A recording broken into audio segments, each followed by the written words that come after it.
So let's be real, we all want a Battlefront 3 now that Battlefront 2 is 6 feet under despite a hungry player base and strong modding community on PC.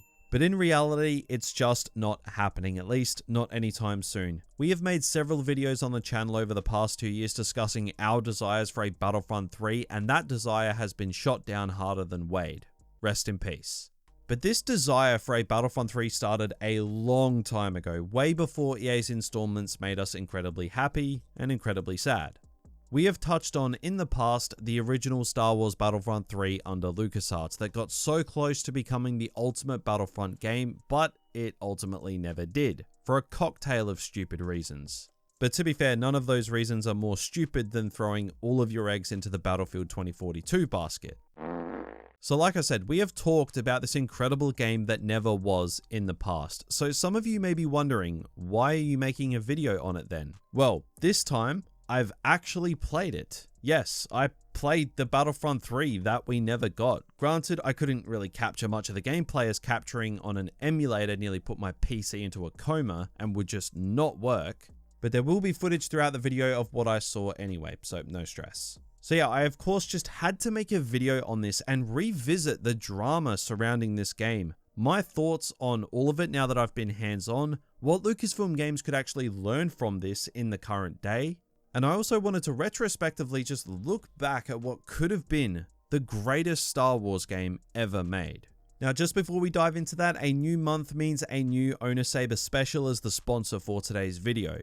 They have a new giveaway special running until the 20th of July. Here are the details. Owner Saber will be giving away 100% off codes throughout the month of July. On the 5th, 12th, and 19th, they will be dropping Google Drive links on their Instagram to register for a giveaway. Winners will be decided by a wheel spin and will be contacted through email. So be sure to go follow their Instagram to test your luck at earning free lightsabers throughout July.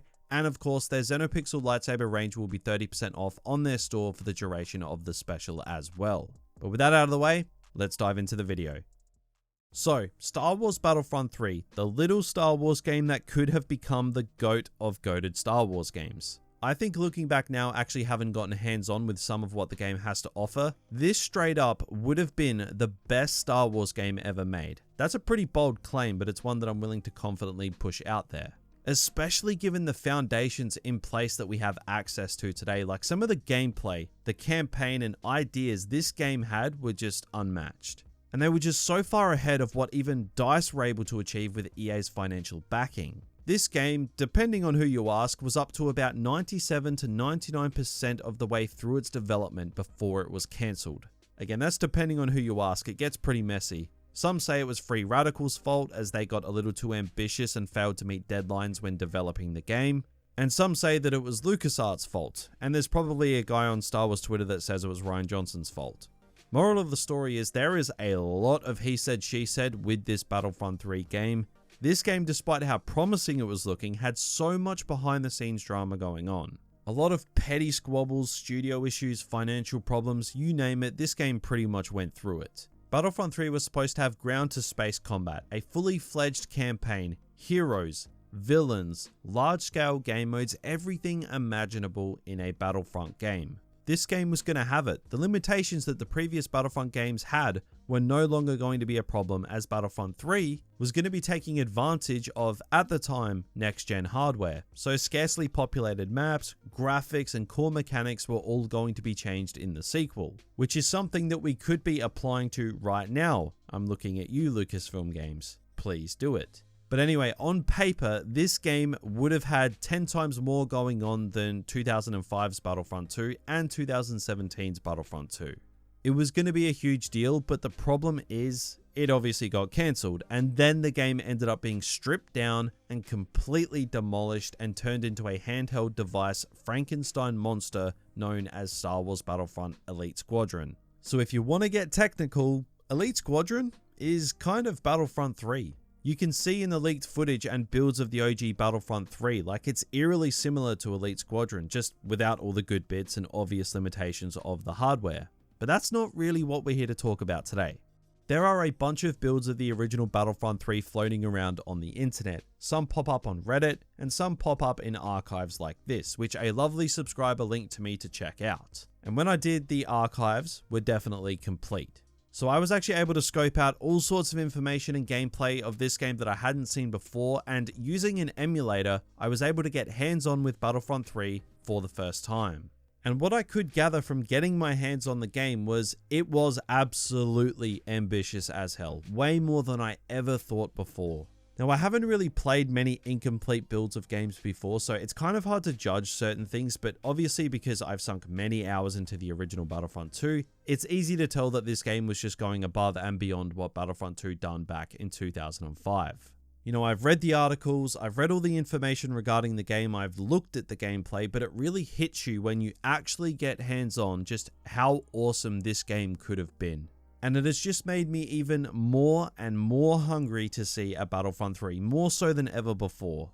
I would love to see Lucasfilm Games take a look at EA's Battlefront 2, jot down what was done right and wrong, and take a look back at the incomplete Battlefront 3 and pull from the ideas and ambitions that this game had.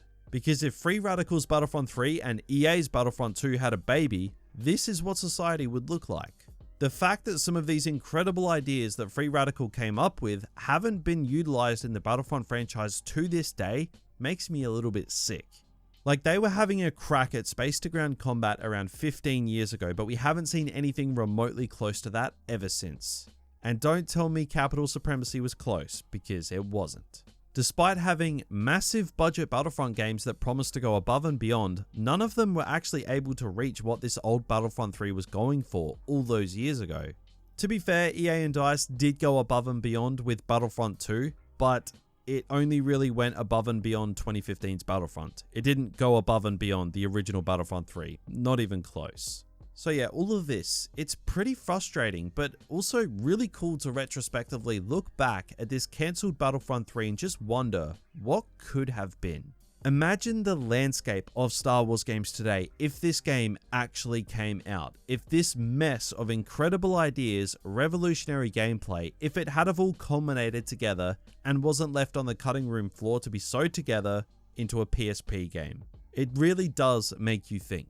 And we're basically in that same position today in 2022. Battlefront 2 was cancelled over 2 years ago now, and fans are left wondering why Battlefront 3 just isn't happening. Across 2 generations of Battlefront games, why is the third installment such a problem? When it's probably the most obvious layup for any Star Wars game that a publisher could have. That's what we all sit here and wonder, how does this happen across 2 generations of Star Wars games? To be honest, I think it's only a matter of time before the right people in the right places sniff out what fans have blatantly been seeing this entire time and actually make a Battlefront 3. But until then, all we have is shards of gameplay from what could have been the greatest Star Wars game to have ever been made.